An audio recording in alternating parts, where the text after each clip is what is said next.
você tem uma Bíblia, abra, ou então você pega o papelzinho que você pegou para ler o texto, que nós vamos pregar exatamente o que está escrito aqui, nesse papelzinho que você recebeu, e essa palavra está em 2 Crônicas, capítulo 7, verso 14. Como é que diz? E se o meu povo, que se chama pelo meu nome, se humilhar e orar e buscar a minha face e se converter dos seus maus caminhos, então eu ouvirei dos céus, perdoarei os seus pecados e sararei a sua terra. Amém? Quem falou isso? Deus. Podemos assentar.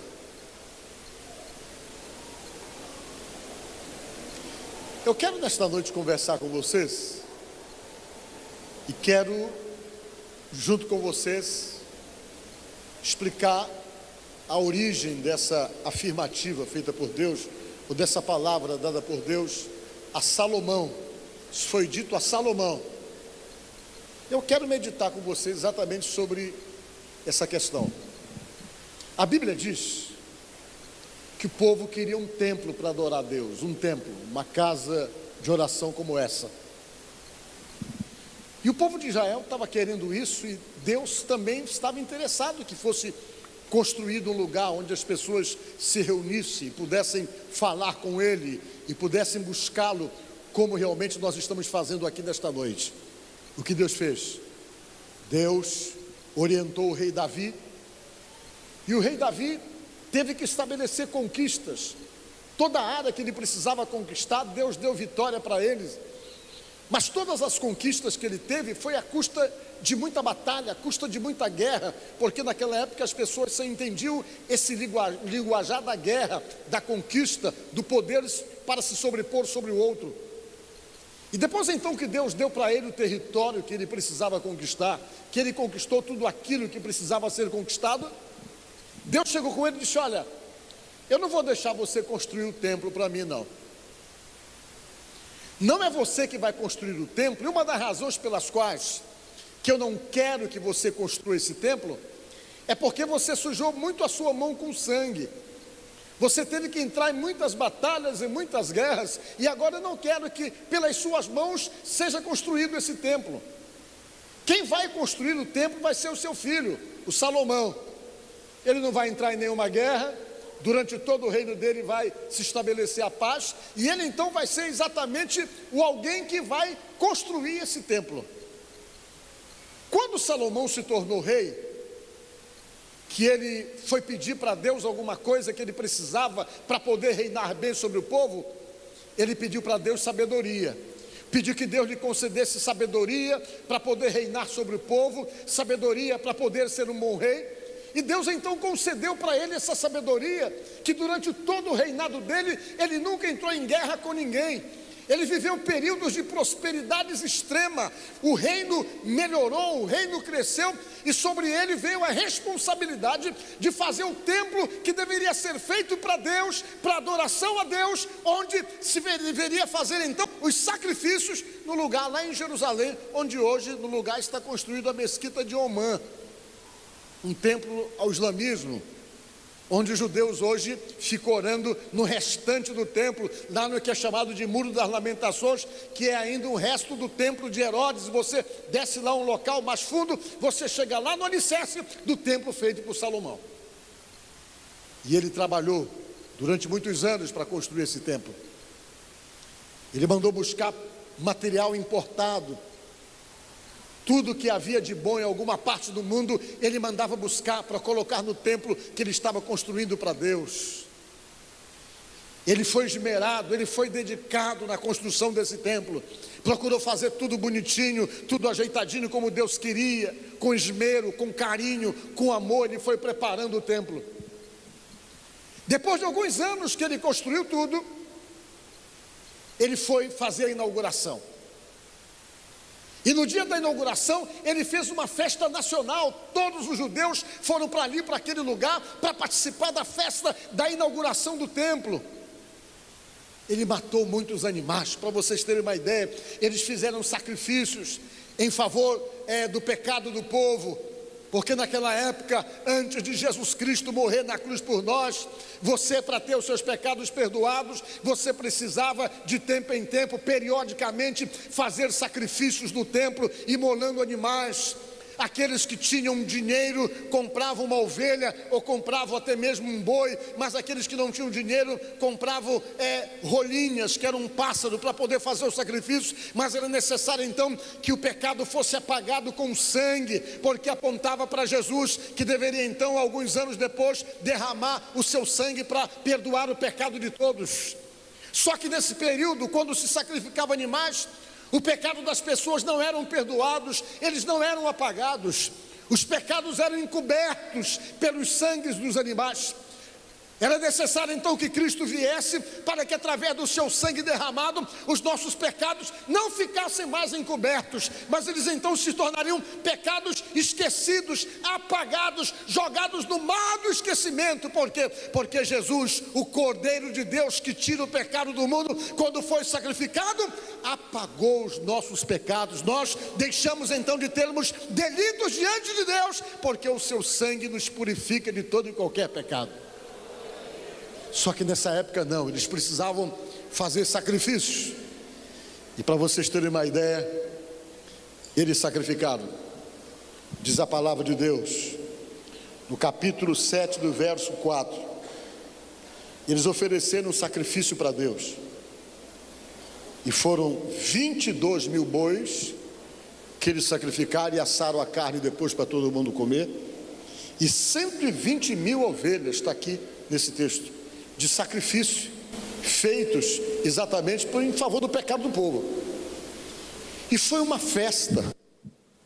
A Bíblia conta que a glória de Deus entrou no templo, todo mundo sentiu a presença de Deus. Deus agiu naqueles dias de festa ali no meio do seu povo. E quando chegou a noite, depois que se concluiu tudo, depois que foi feita a inauguração, depois que foi feita a festa, que Salomão entrou no seu aposento real para descansar, para dormir, Deus falou com ele e disse: olha, Salomão, deixa eu explicar uma coisa para você, para ficar bem claro. Não é porque você fez um templo bonito que eu aceitei, eu concordei. Deus falou: foi muito bom você ter construído esse templo, mas eu quero dizer para você que há razões pelas quais eu vou atender a oração de vocês. Não é por causa do templo bonito, disse Deus. Eu aceitei porque vocês fizeram o templo, eu aceitei todo o esmero, toda a dedicação na construção do templo, mas o que faz eu atender a oração que vocês vão fazer nesse lugar, não é o templo, não é a estrutura, não é o espaço que vai me motivar a ouvir a oração de vocês, que vocês vão fazer no templo. Porque o que vai me motivar a ouvir o que vocês vão pedir, o que vocês vão clamar, o que vocês vão realmente orar nesse lugar, são exatamente as atitudes de vocês. Então vai lá e explica para o meu povo, o povo que é chamado povo de Deus, que se chama pelo meu nome, que não é por causa do templo, apesar de eu aceitar o templo, mas a minha motivação de respondê-los não é por causa do templo. Vai lá e diz isso para eles, que foi o que nós lemos aqui. Se o meu povo, que se chama pelo meu nome, primeiro, se humilhar, diga glória a Deus. Isso serve para nós. Uma das coisas que Deus realmente se motiva para ouvir a nossa oração, segundo a Bíblia, a primeira coisa é nós nos humilharmos. O que é se humilhar? É quando você consegue se despir de toda a sua arrogância, de todo o seu complexo de superioridade, de todo o seu sentimento de autossuficiência, para chegar diante de Deus e dizer: meu Deus, eu não sou nada, eu dependo de Ti, eu preciso de Ti, e reconheço o Teu poder e a Tua supremacia sobre a minha vida. Se humilhar a Deus é quando você se reconhece dentro desse relacionamento com Deus como alguém totalmente dependente dEle, como alguém que entende que dEle vem tudo, que por Ele vem todas as coisas, que você não é nada sem Ele, e que é necessário então estar submetido a Ele por reconhecê-lo como alguém que tem o total controle da na sua vida é quando você se dobra e reconhece a soberania de Deus, e até mesmo diante das situações mais difíceis, você reconhece que Deus está no controle, você se submete e entende que o poder dele está sobre você. Diga glória a Deus. Então Deus disse: se o meu povo, que se chama pelo meu nome, se humilhar, a primeira coisa que eu quero para ouvi-los, para escutá-los, para realmente atender a oração de vocês, é que vocês aprendam a se humilhar diante de mim. E se meu povo se humilhar, aí depois ele vem e orar. Todo mundo sabe que é oração. O que é orar? Se alguém não sabe, eu vou explicar. Às vezes confunde a cabeça das pessoas. O que é rezar e o que é orar? Tem gente que diz assim: mas eu acho que o crente não reza. O crente reza assim também, como ora também. Porque o rezar é aquilo que é decorado. Todas as vezes que você faz a oração do Pai Nosso, você não está fazendo a oração do Pai Nosso, você está rezando a oração do Pai Nosso. Por quê? Que é algo decorado. A oração do Pai Nosso foi uma oração de Jesus para dar para nós um modelo de oração. Como é que você ora? Como é que você tem que ter como que um organograma para poder orar? Ele fez um modelo para nos ensinar como é que tem que ser feita a oração. Ele fez a oração do Pai Nosso para servir como modelo para nós. Só que quando você fala hoje a oração do Pai Nosso, você está falando algo decorado, você está falando algo que reza na Bíblia, que reza no papel, que reza no Novo Testamento. Quem está entendendo, diga amém. Então toda vez que você diz qualquer palavra pré-programada, que você vai repetir alguma coisa que alguém pensou, que é fruto da oração de alguém, que é fruto do intelecto de alguém que criou palavras de oração, aquilo já não é mais oração para você. Se você repete de alguém, você está rezando o que reza no papel, você está rezando o que o fulano pensou e registrou. Agora, o que é oração? É quando você faz para Deus nada programado, sai de você, é do seu sentimento, é aquilo que Deus coloca no teu coração, é quando o Espírito Santo te orienta e te ensina a falar com Deus. Você chega com Deus sem ter nada programado, sem ter nada decorado, você simplesmente derrama a sua alma, abre o seu coração e fala para Deus algo de você para Ele, algo espontâneo, algo movido pelo teu sentimento. Essas palavras que você fala para Deus se chama oração. Diga glória a Deus. E o que eu quero dizer para você? Deus ouve oração. Porque quando você chega para falar com Ele, você sempre está movido por um sentimento, movido por uma emoção. Você começa a falar de você, abrir o seu coração e falar de você para Deus. E essa espontaneidade nas tuas palavras, aquilo que você deixa fluir, o aflorar de você, do teu interior, para falar com Deus, o Espírito Santo ainda te ensina, ajuda você, ensina você a falar. É a Bíblia que diz isso, que o Espírito Santo nos ensina a orar. Ele começa a entrar na história também da tua oração e da tua emoção, faz com que você comece a falar palavras e você começa às vezes a chorar, e Ele comove você e leva você a se dirigir a Deus com gemidos inexprimíveis, exatamente pela ação dEle em você. A Bíblia diz que essas palavras de oração espontânea, que às vezes é acompanhada com súplica, que são lágrimas, são orações que mexem com o coração de Deus. Diga glória a Deus, que faz com que Ele nos escute. E Deus então falou: olha, se o meu povo, que se chama pelo meu nome, se humilhar e orar, disse Ele. E depois de orar, o que Ele disse? E me buscar, que é o que vocês estão fazendo aqui agora na casa de Deus, buscando a Deus, e me buscar, e se converter dos seus maus caminhos. O que é converter dos seus maus caminhos? A palavra converter significa mudar de direção. E é necessário que todos nós venhamos nos converter, mudar o rumo das nossas vidas. Se antes eu estava indo nessa direção, agora eu estou indo aqui na direção que está Deus. Mas às vezes as pessoas não se convertem. Na igreja existe o convertido existe o convencido e existe o conversado. Como é isso?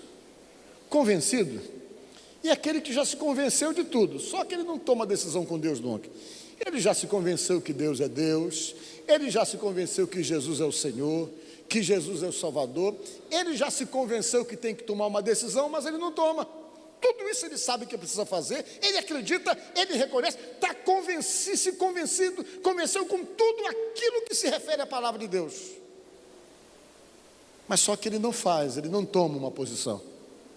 Está convencido, mas não está convertido. A vida dele não pegou o rumo que ele sabe que tem que tomar, apesar de reconhecer a necessidade disso e de estar convencido disso. Só que ele não toma a decisão, que ele não toma o rumo que ele sabe que Deus está querendo que ele tome. O que é conversado? É quando uma pessoa leva o outro na conversa para levar para a igreja. Ele vem para a igreja, ele gosta porque ele gosta dos louvores que se canta aqui. Alguém foi, deu uma conversa nele e trouxe ele. Um dia desse um rapaz falou para mim: pastor Paulo, eu nunca ia pensar que ia acontecer comigo isso que aconteceu. Isso que foi que houve? Eu vim para a igreja conversado pelo amigo meu que disse assim mesmo para mim: vamos lá na igreja quadrangular, que tem um bocado de menina solteira bonita lá para arranjar uma para ti. Ele me contando. E eu só vim por causa disso, ele falou. Porque o meu amigo também estava na mesma empolgação. Olha, tem um bocado de menina solteira lá, bonita, vamos lá, porque sabe, a gente não arranja uma lá. E trouxe ele, conversou, ele veio. Só que quando ele veio, que ele sentou aqui, que ele ouviu a palavra de Deus, ele que estava conversado, acabou se convertendo. Diga glória a Deus. Ele contando para mim. Então tem muita gente que está conversado na história. Alguém passou a conversa dele: vamos na igreja, rapaz, é bom, ele já está meio acabrunhado da vida, e vai na conversa e começa a vir, e às vezes Deus opera que o sujeito acaba se convertendo. Então isso é uma forma que eu estou dizendo para você entender que o convertido é aquele que muda o rumo da sua vida. As pessoas que conhecem ele conseguem fazer a leitura da vida dele num processo real de mudança. Fulano mudou, fulano não é mais o mesmo. Quem viu fulano, como ele era, por que ele mudou tanto assim? Por que essa mudança? Por que ele não é mais o mesmo sujeito? Não é mais porque se converteu, diga glória a Deus, porque pegou a direção da sua vida e criou um outro rumo, e os valores mudam, a forma de ver a vida mudam, e uma série de coisas começa a mudar na vida da pessoa por conta dessa conversão. E essa conversão é uma coisa de Deus na vida da gente, amém? Não dá para forçar, não dá para pressionar, porque tem gente que acha que pode converter os outros, fica fazendo pressão, e não é na pressão. A palavra de Deus diz que não é pela força, nem pela violência, mas é pelo quê? Pelo meu espírito, diz o Senhor. Mas às vezes tem gente da família que fica pressionando: ó, tu vai para o inferno, o diabo vai te pegar, tu está com Satanás no couro, e fica fazendo pressão, como se isso fosse resolver. Isso só atrapalha. Você não tem que estar pressionando ninguém. Por quê? Porque você não é o Espírito Santo. Quem convence as pessoas do pecado é o Espírito de Deus. E pelo que eu sei, você não é o Espírito de Deus. Você pode ter o Espírito de Deus, mas quem vai convencer as pessoas é o Espírito Santo. Diga glória a Deus. Qual é o seu papel? É pressionar, botar na parede e ficar realmente agredindo a pessoa e confrontando a pessoa? Não, o seu papel é convidar para vir na igreja. Se quiser vir, tudo bem. Se não, ore por essa pessoa, coloque ela nas suas orações, para Deus fazer uma obra, que eu garanto para você que Deus vai fazer essa obra. Diga glória a Deus. Quantos que hoje estão aqui na igreja que você sabia que alguém estava orando por você insistentemente, até que chegou o dia que Deus alcançou você? Levante a mão. Um monte de gente. É assim que funcionam as coisas. Se ora e a obra é de Deus, amém? Então se converter. Foi o que Deus pediu para o seu povo: mandar o rumo e as direções da sua vida. Ah, mas antes eu bebia muito, eu me converti, agora não bebo mais. Não é isso? Antes a minha vida era assim, agora com a conversão já não tenho mais prazer nessas coisas. Deus vai mudando você, vai transformando você. Os valores mudam, os prazeres mudam, você vai mudando em muita coisa como resultado dessa conversão, que era exatamente o que Deus estava querendo para poder ouvir a oração feita no templo. Depois que ele disse se converter dos seus maus caminhos, aí então eu ouvirei dos céus. Diga glória a Deus. Depois de todo esse processo que a pessoa se permite, eu ouvirei dos céus, perdoarei os seus pecados e o quê? E sararei a sua terra, a sua nação vai ser abençoada por conta da vida de vocês. Amém? O que faz a diferença nessa área de terra que nós vivemos, somos nós os brasileiros. O Brasil existe porque existe brasileiro, e nós somos aqui. Uma nação que surgiam algumas desvantagens, que o Brasil foi colonizado diferente dos Estados Unidos. Nos Estados Unidos, quem ia para lá ia para poder fazer uma nova nação, e foi muito crente para lá, da Inglaterra, que iam e colocavam um sistema de vida muito fundamentado na palavra de Deus, como foi os Quaker que chegaram lá, o William Penn que fundou a cidade de Pensilvânia, que todas as leis daquele lugar ali, daquele estado, estão fundamentadas na palavra de Deus. E houve então toda uma cultura de pessoas preocupadas que iam para ali para conquistar o lugar, para fazer o lugar prosperar, para fazer o lugar se tornar o que é. Nós tivemos algumas desvantagens que nós estamos quebrando agora com o passar dos anos. Qual a desvantagem que nós tivemos? A desvantagem que nós tivemos é que o Brasil foi colonizado praticamente não só pelos portugueses, mas depois vieram os europeus, veio muita prostituta francesa para cá, e vieram os negros que vieram para cá obrigados para serem escravizados aqui, sempre querendo voltar, não estando aqui por prazer de estar aqui. E quando o Brasil se tornou realmente colônia de Portugal, que os portugueses vieram para cá e colocaram o império, estabeleceram praticamente o império aqui, fugindo de Napoleão, que eles vieram para cá exatamente fugindo do Napoleão, que ainda chegou em Portugal. Quando ele chegou em Portugal, as tropas de Napoleão, toda a corte já estava praticamente no meio do mar saindo, que eles vieram para cá. Eles não vieram para estabelecer definitivamente o reino aqui, vieram para passar um tempo enquanto as coisas se acalmavam lá. Nunca houve um processo de aceitação, e assim a nossa cultura foi se formando dentro de um processo de rejeição de pessoas que estavam obrigados aqui, e de tantas outras coisas que geraram toda essa sequela num povo que às vezes se deprecia, um povo que se sente inferiorizado e que ultimamente tem conseguido superar essas dificuldades aí. Por quê? Porque se você pensar um pouco, você vai ter que concordar comigo, na medida em que cresceu o número de evangélicos no Brasil, o Brasil tem melhorado, não tem como dizer que isso não é verdade. Não tem como dizer que isso não é verdade. Depois do processo de conhecimento, de informação bíblica e de uma série de outras coisas, muitos têm orado por essa nação insistentemente, que é a 8ª economia do mundo. Um dia desses parece que era a 6ª, tinha passado até na Inglaterra. Mas qual é o nosso problema? Corrupção, má distribuição das riquezas do país e outras coisinhas mais que são o gargalo da nossa nação. Isso quer dizer o quê? Que o Brasil precisa sarar, mas nós estamos orando para que ele sare. Diga glória a Deus. E a palavra de Deus diz que Deus vai sarar a nossa terra, e quem vai fazer com que essa terra sare são aqueles que oram e que acreditam que Deus pode interferir na nação. E Deus falou: se vocês fizerem assim, se vocês orarem, se vocês me buscarem, se vocês realmente reconhecerem a necessidade de mudança, aí eu vou ouvir do céu, perdoarei os pecados de vocês e vou sarar a terra de vocês. Nós estamos vivendo esse processo que Deus tem trabalhado ao longo dos anos, e isso é fato. E o que eu quero dizer para você nesta noite é que essa palavra que nós estamos falando aqui, ela se refere muito peculiarmente a mim e a você. Esses são os critérios de Deus para ouvir você. Não é porque esse templo aqui é um templo relativamente agradável, porque tem ar-condicionado, porque tem bons instrumentos, bons louvores, que vai fazer Deus realmente tratar individualmente com cada um de vocês por causa da estrutura em si. Não, Ele vai tratar com você fundamentado o quê? Nessa relação individual com você. Você tem que parar, olhar para dentro de você mesmo e se reconhecer nessa necessidade de se adequar a tudo isso que ele falou aqui, porque se nós nos adequarmos a toda essa palavra que ele falou, que você receberam aqui, ele sempre vai estar com os ouvidos abertos para as orações que nós vamos fazer aqui neste lugar. Vocês estão me entendendo? Ele sempre vai estar com os ouvidos abertos.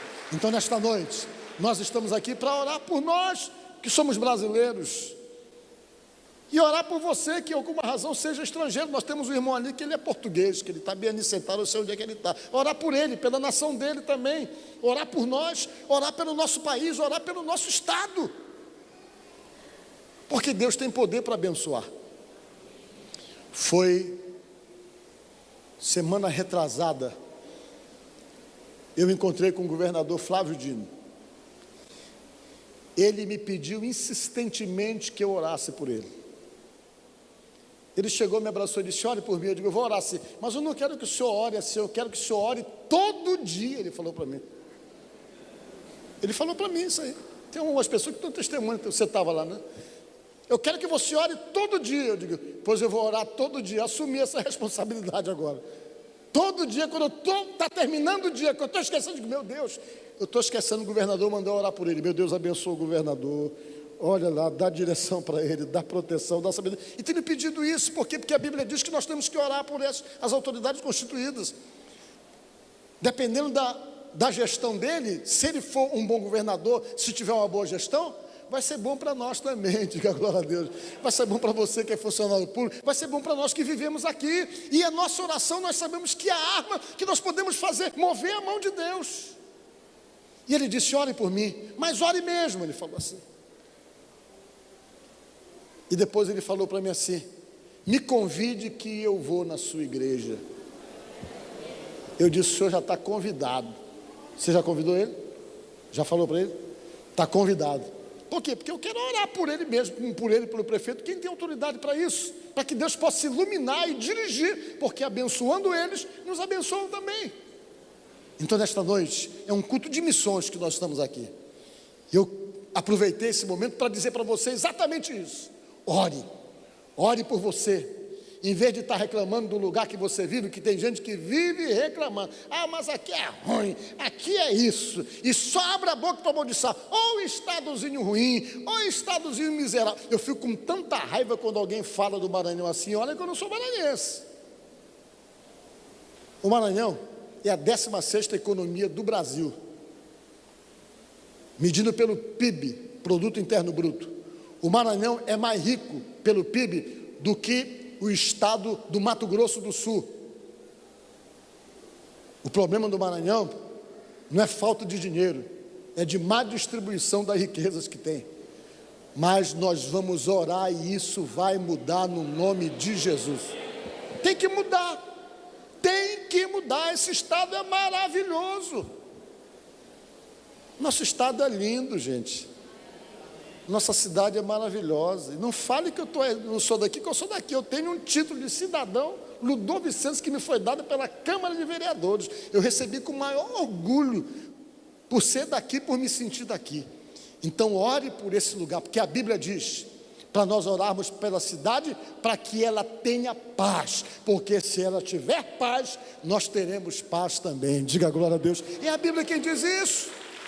É a Bíblia que diz isso. E nesta noite, ore, mas ore mesmo pelo seu lugar, pelo lugar que você vive. Ore para que melhore, para que venha melhorar. E o Deus da Bíblia diz que Ele vai ouvir as orações que forem feitas neste lugar. Pensa nisso e que Deus possa nos abençoar no nome de Jesus. Amém? Graças a Deus. Espero que essa palavra tenha tocado no seu coração. Agora eu espero que você entre em contato conosco. Fazemos oração em favor da sua vida. Você pode ligar nos telefones que estão aí na tela, pode também passar um e-mail que nós estaremos respondendo para você e ajudando você com o nosso ministério, tá certo? E visite a Igreja Quadrangular, que fica na rua Redondo Correia 355, no bairro do Monte Castelo. Estamos esperando você lá.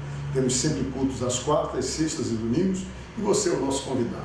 Vamos fazer uma oração. Senhor, nosso Deus e nosso Pai, no nome de Jesus Cristo, eu oro por cada pessoa que me assiste neste momento. Te peço a Deus que seja repreendido toda e qualquer opressão, perturbação, problemas, embaraços, atrapalhos. Que o Senhor Deus alcance essas pessoas com o seu poder, com os seus milagres. que esses lares sejam abençoados, que essas famílias sejam abençoadas e que todos tenham a bênção de Deus, a vitória de Deus em suas vidas, no nome de Jesus Cristo, assim seja. Amém. Tá bom? Fica com Deus.